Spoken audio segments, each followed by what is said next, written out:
Saudações a todos. Nossa aula de hoje iremos prosseguir com o nosso assunto sobre radiologia digital, envolvendo a formação da imagem, como funcionam os equipamentos.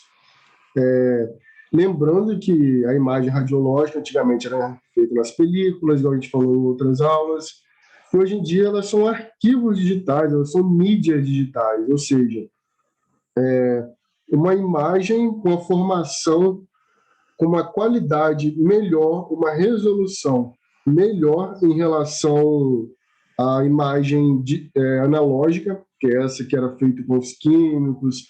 Inclusive, na própria imagem radiológica digital, a gente consegue fazer alguns trabalhos no qual não conseguimos na radiologia convencional.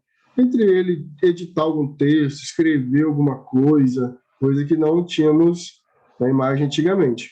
Lembrando que a radiologia evoluiu, acompanhou a tecnologia agregou muito conhecimento, muitas informações para nós, e com isso, com o avanço da radiologia e da tecnologia, surgiu outros métodos, entre eles a tomografia, como podemos ver aqui, o qual só existe imagem digital, não existe tomografia que faça os filmes, igual faz no raio-x convencional.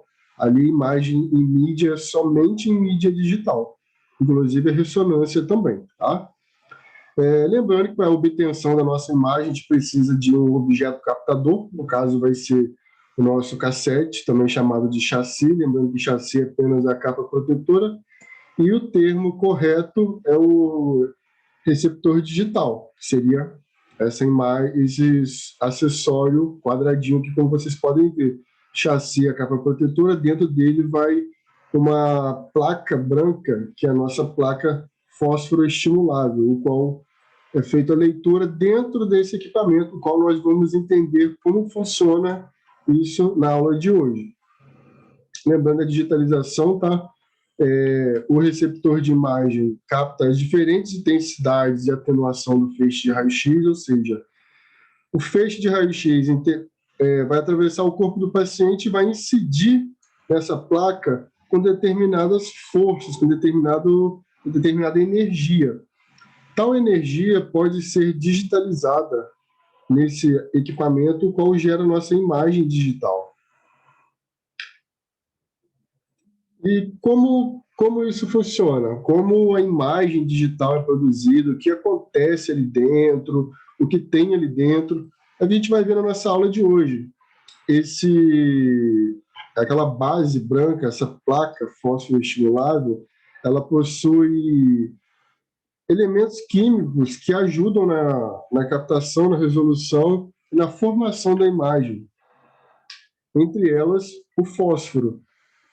Nessa sequência, nós iremos descrever os eventos que envolvem a produção de um sinal do fósforo estimulável, que começa conforme nós estamos vendo nessa imagem aqui. Quando a luminescência fósforo estimulável é exposta ao feixe de raio-x, a transferência de energia resulta na excitação dos elétrons para um estado metaestável, igual estudamos na outra aula. Aproximadamente 50% desses elétrons retornam imediatamente ao seu estado fundamental, aquele estado de equilíbrio, resultando na emissão imediata de luz com um comprimento de lambda adequado. Isso aqui é física, a gente não precisa, não na nossa aula, se atentar tanto nisso, tá?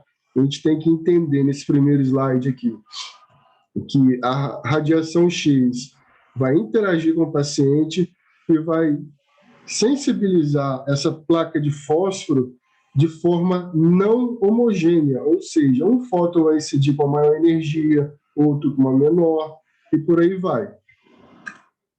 Após essa interação, a gente vai colocar a nossa placa digitalizadora dentro do leitor, dentro do digitalizador, e ali dentro ele vai ser estimulado.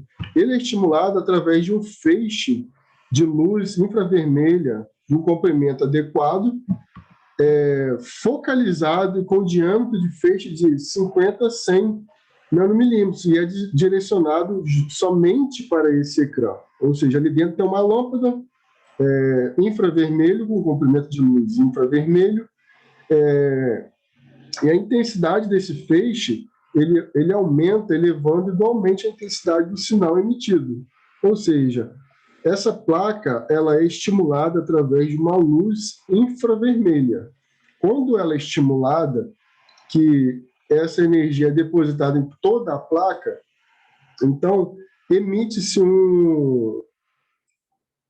uma energia, uma luz. Essa luz ela é captada por um receptor que tem lá dentro. O feixe de lasers de comprimento lambda causa o retorno dos elétrons ao estado metaestável, ou seja, aquela proporção que ainda tinha energia acumulada na placa, ela vai voltar para o seu estado fundamental e vai emitir uma luz visível que vai ser captada pelo leitor digital.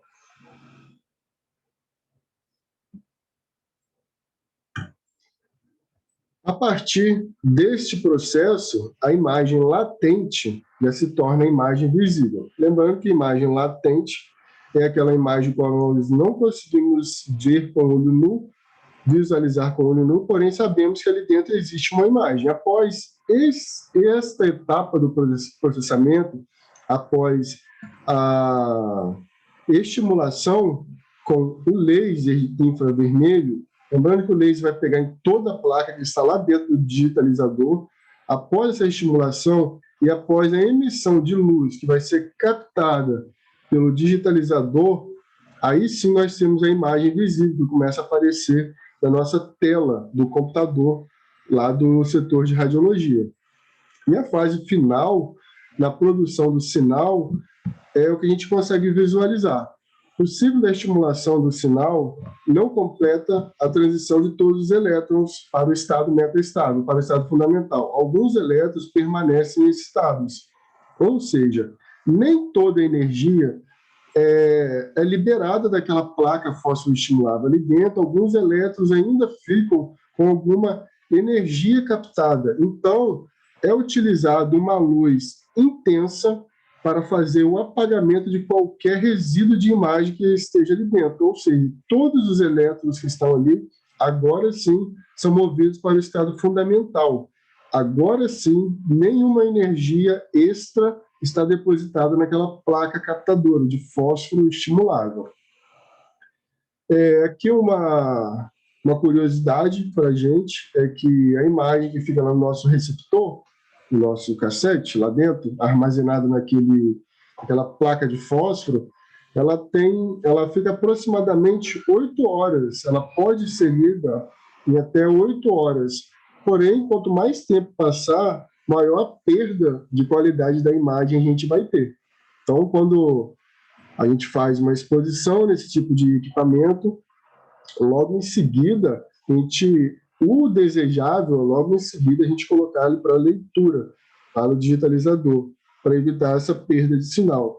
Lembrando que essa placa ela é rígida, do lado de fora do chassi ele é rígido, ele é uma parte protetora para essa camada que é mais sensível, tá? Essa placa de fósforo, ela é bem macia, ela se assemelha muito a uma cartolina, porém um pouquinho mais espessa, porém ela corre o risco de ser danificada.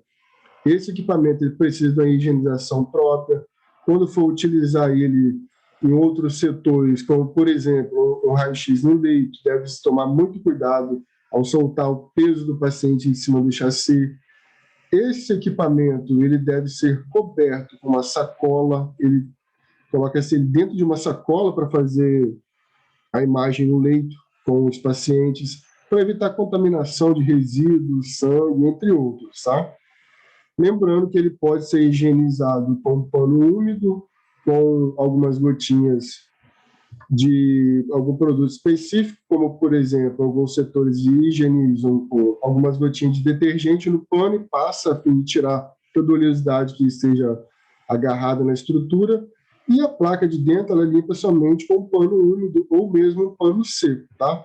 Caso haja algum dano nessa placa, toda a imagem digital que for feita nela vai ter uma perda de qualidade, seja uma perda de qualidade no sentido de perda de captação da imagem, ou mesmo gerar algum artefato em cima da imagem. A gente vai ver isso mais adiante. Peço que vocês prestem bastante atenção nessa formação da imagem, tá? É um pouquinho complexo, mas em base é simples. Os fótons de raio-x incidem na placa de fósforo. Um laser estimulador estimula a emissão de luz visível, o qual é captada pelo digitalizador, então se forma a imagem visível na tela do raio-x. Após a emissão de luz e a leitura, o equipamento ele é exposto a uma luz intensa com o intuito de apagar todo e qualquer resíduo de imagem que exista ali dentro. Lembrando que esse processo é somente para radiologia digital, não compete à radiologia convencional, qual utiliza produtos químicos, tá? Aqui é totalmente diferente. Se atentar bastante ao tempo de exposição, não exceder 8 horas. Alguns fabricantes possuem uma sensibilidade menor, de 6 a 4 horas, mas a grande maioria é 8 horas. Lembrando que não precisa esperar 8 horas para processar o exame de um paciente. Fez, logo em seguida devemos digitalizar. Pessoal, obrigado. Qualquer dúvida, estou à disposição, pode me enviar a pergunta no portal, tá bom? E até a próxima aula.